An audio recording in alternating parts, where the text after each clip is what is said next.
Welcome to John's Tarot. This isn't fortune telling, it isn't prediction, and it isn't about escaping the ordinary. This is a space where we slow down long enough to notice structure in our lives, in our history, and in ourselves. The symbols don't tell us what to do. They give us a place to land for meeting. And here we explore the maps. Tarot, the I Ching, the runes, not as authorities, but as mirrors. What emerges is already there. We're just learning to see it more clearly. If you're walking your own path of integration, if you're caring less than you used to, or if you're simply curious about how structure becomes alive, you're in the right place. Let's begin. Hi, welcome to John's Tarot. This is the first video I have done in a while, so this podcast will be available on video. I'm going to continue today on my topic of systems management. Today's topic will be on how systems are transferred through multi-generational families. I certainly had that experience where a system and a field was transferred through my family to me, and it was a dysregulated field. And I kind of carried that on without knowledge. Now, when I finished I resolved most of that. In fact, I thought I had resolved all of it. But when I finished the Soul Awakening series, I kind of had a full-on conclusion to that in my life.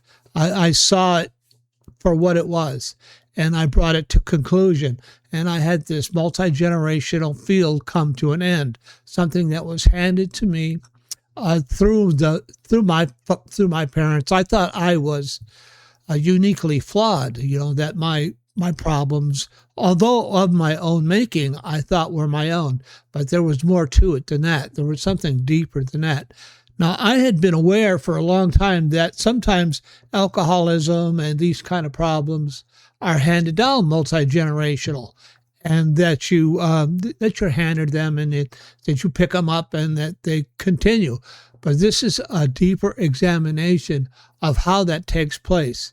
So I have prepared a little presentation. I hope you'll enjoy my little presentation, and it just frames the whole issue in regards to systems management, or I put it into a systems type of definition. So if you are having these kind of problems, if you've had these kind of problems, say you're in recovery, say you've come from a dysregulated field, is what I tend to call it now, where you've had things were handed to you that were not of your own making, I hope this is helpful and supplies you a deeper understanding of what has been going on with you. So I hope you enjoyed the presentation. I hope you enjoy my little video, my little presentation today. If you're just getting this on the podcast, that's okay. You don't need the video. I have the Mandelbot background, and I just thought it would be funny and appropriate for this topic. So let me proceed with my prepared presentation. There's a fact that's well established in psychology. In psychology, though it's not widely absorbed in everyday culture, dysfunctional patterns are transmitted through generations. This isn't a metaphor. It's not symbolic language. It's observable, repeatable, and documented. In family systems psychology, addiction, emotional shutdown, chronic anxiety, and relational chaos are not viewed as isolated personal failures. They're viewed as patterns moving through a system, much like stress moves through a body. If those patterns are not resolved, they don't disappear, they reappear, often in a slightly altered form, often in the next generation. A parent drinks, a child doesn't drink, but becomes hypervigilant, controlling, or emotionally absent. The form changes, the nervous system pattern remains. What's being transmitted isn't just behavior, it's how the nervous system learned to survive. And this is where it gets uncomfortable for our culture, because the popular narrative is individualistic. Fix yourself, make better choices, Don't repeat the past. And this is where I fell into it. I thought I thought I was uniquely flawed and that it was all my responsibility. But there was more to it than that. Because systems theory says something's more sobering and more compassionate. You may be carrying unresolved material that did not originate with you. That doesn't mean you're doomed. It means the work you're doing may not be just for you. In some families, one person becomes capable of holding what others couldn't. They become the one who stays conscious long enough for the patterns to stop. Not through heroics, not through force, but through seeing clearly, staying present, and not passing it on. And that's kind of what happened to me. In older cultures, this kind of burden was sometimes described mythically as a curse, a spirit, or karma moving through a lineage. Modern psychology strips away the myth and leaves us with something more precise. Unresolved grief, chronic fear, unspoken shame, unprocessed trauma. These things don't vanish with time. They vanish with integration, and that's the key. Here's the quieter relief in all of this. When a pattern is fully seen and metabolized, it no longer needs to repeat. Sometimes with you. And if that's the case, the lightness you feel afterward isn't imaginary. It's a nervous system recognizing that it no longer has to carry what was never meant to be carried forever. Everything I've just described can sound abstract, like something you read in a psychology book. But for me, this didn't arrive as an idea. It arrived as recognition. After years of actual work, recovery work, service, showing up in uncomfortable places, and living a sober life, and then, more recently, through the experience of producing this awakening series, something became visible that I hadn't fully seen before. I realized I hadn't just been working on my life. I've been carrying material that moved through my family system long before I arrived. Patterns of addiction, patterns of emotional silence, patterns of endurance without relief. I don't say that to elevate myself or dramatize anything. In family systems, this is common. One person becomes capable of holding what others couldn't, often because circumstances force it early. What changed wasn't the work itself. The work had been happening for decades. What changed was my awareness. The series acted like a lens. By laying things out, threshold, maps, integration, I could finally see the pattern as a pattern, not as a personal defect. And once it was seen clearly, something surprising happened. It let go. Not all at once, not theoretically, but in a way that felt like a system standing down after a long emergency. There was a lightness that followed, not euphoria, not relief, more like quiet, the kind that comes when something no longer needs to repeat. And that's when I understood. Sometimes awakening isn't about becoming. It's more about finishing something. And that's kind of what happened to me. It was kind of strange. And also at the end of the Awakening series, I had a series of events that happened. The system itself flared and showed itself. My brother called me up and we did a FaceTime, and he discussed family history, which wasn't particularly flattering, but I could clearly see how dysregulation had been running through my family for generations. And my brother revealed things that would happen in both sides of the lineage, both in my father's lineage and in my mother's lineage. And these things, were passed on to me, and I wasn't aware of it. And I was carrying undue heavy bondage or undue heavy weight that wasn't mine to carry, but was mine to resolve. And that's what I did. My brother in this family system went on to,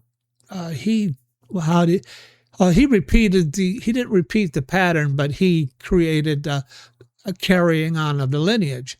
It was up to me to put an end to the repeatable pattern, and that's what I did.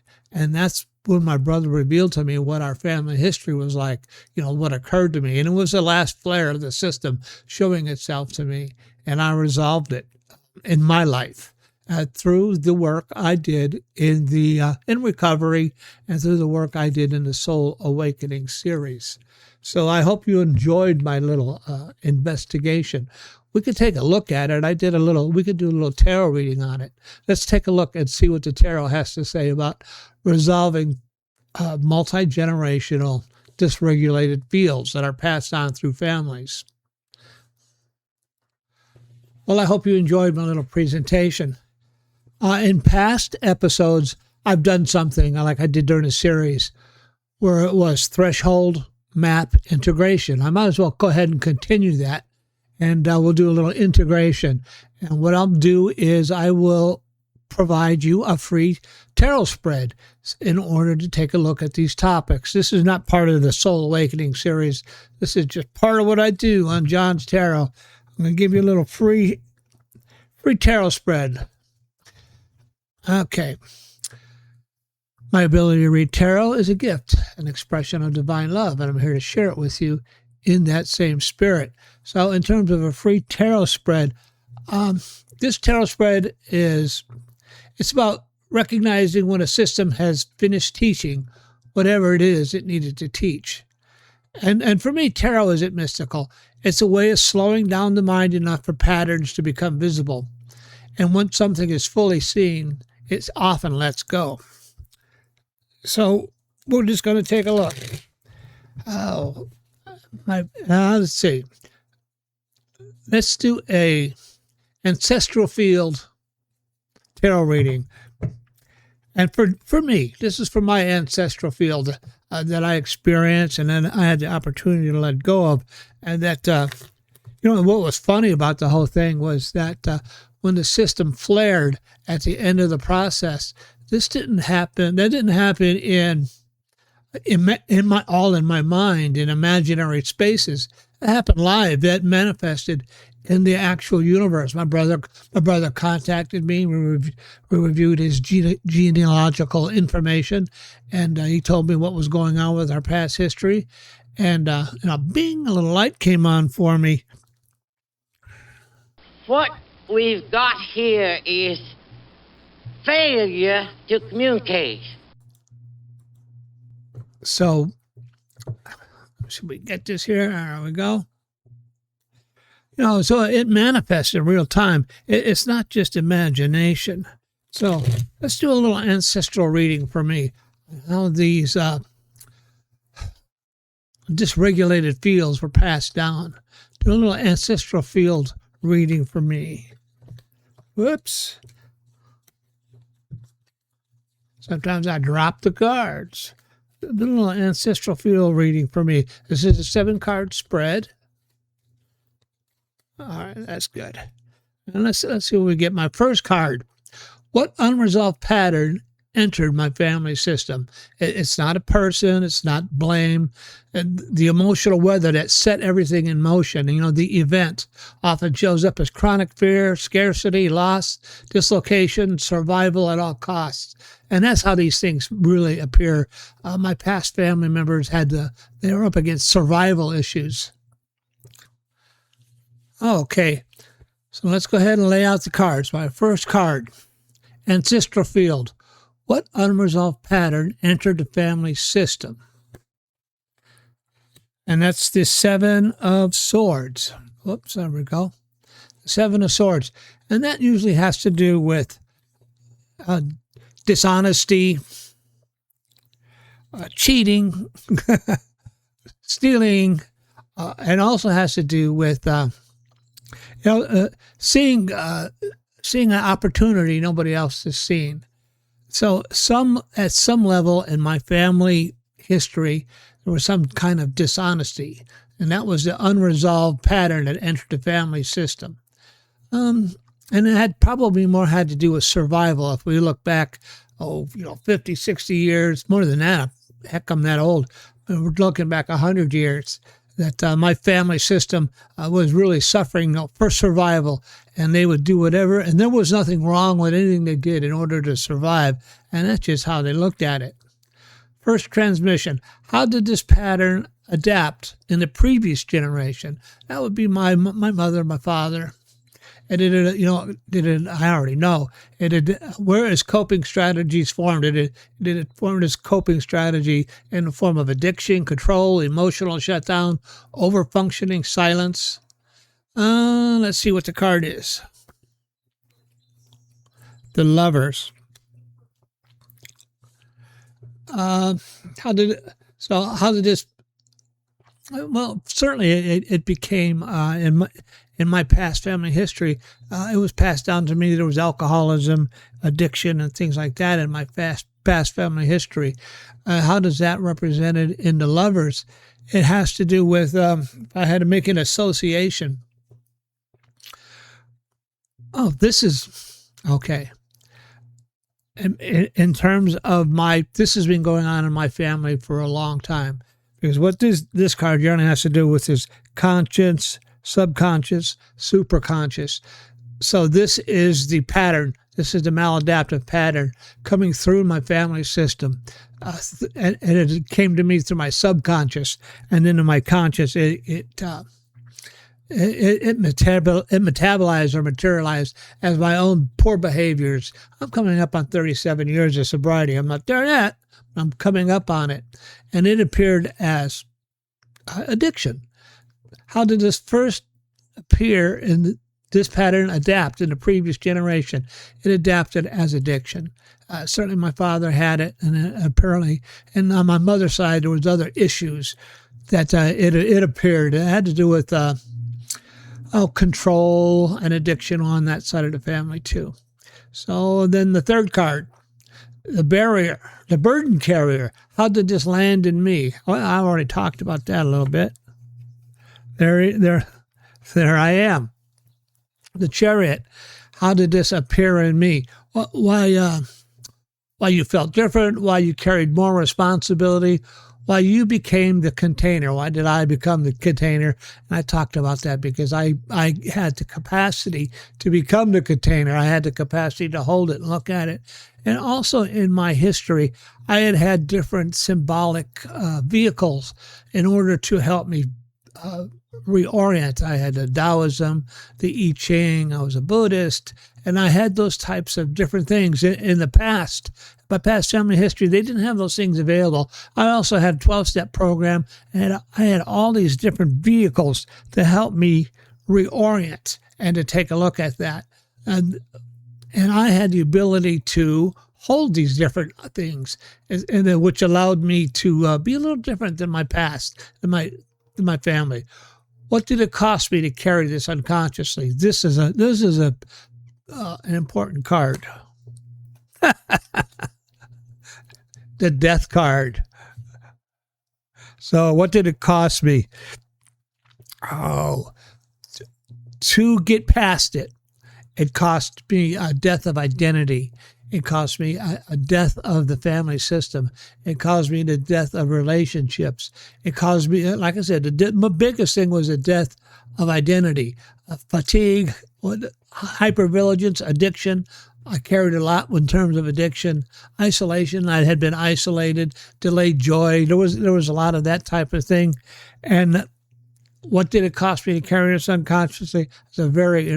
That's a very appropriate card, the death card. So now I am on the fifth card, the awakening point. What allowed the pattern to become visible? Oh, the devil card. So what allowed it to become visible? Oh, I had the addiction thing going on. There was drugs and alcohol. And that is really what allowed it to become visible. The devil card, the things in my life that made me feel bad about myself. And it talks about the awakening, what allowed it to become visible. was really damaging things that were happening in my life. Recovery, crisis, that allowed it to become visible because I didn't have this awakening because I was leading a perfectly balanced life. I had a bit of an awakening because it was absolutely necessary for my survival. I was kind of forced into it. I had a threshold experience. And the creative work. My threshold experience was, of course, getting sober.